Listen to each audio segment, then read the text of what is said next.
ఆగో ఏంది నాకు అన్ని అనిపిస్తాయి, అసలు నాకే అనిపిస్తాయా అందరికి అనిపిస్తాయా ఇట్లా? ఆ సినిమాలో చచ్చిపోయినోడు మళ్ళీ ఈ సినిమా ఎట్లకి వచ్చిండు? అసలు వానం మీద నుంచి ఎట్లా పడుతుంది, మీద నీళ్ళు ఎట్లుంటాయి? అలా నువ్వు పోతారా? ఈ చిరంజీవి మా టీవీ పెట్టిన వస్తాడు, ఈ టీవీ పెట్టిన వస్తాడు, రెండిట్లలో ఒకసారి ఎట్లా వస్తాడు అసలు?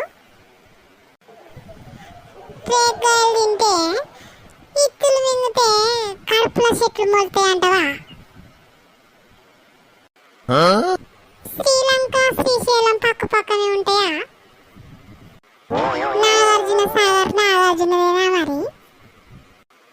అసలు ఈ భూమి మీద ఫస్ట్ ఎవరు పుట్టిరో? ఈ చందమామ నేను ఎక్కడ పోతే అక్కడికి నా ఆయనకని ఎందుకు వస్తుంది? ఏటీఎం మిషన్ బరాబర్ పైసలు ఎట్లిస్తుంది? అది లోపల ఎవరైనా కూర్చుంటారు కావచ్చు. ఒకళ్ళని నెత్తులు గుద్దుకుంటే నిజంగానే కొమ్ములు వస్తాయా?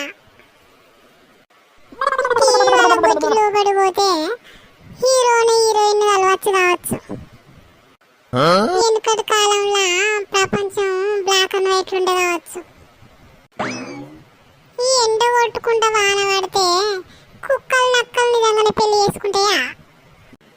ఈ హీరో హీరోయిన్లు ఎంతమందిని పెళ్లి చేసుకుంటారు?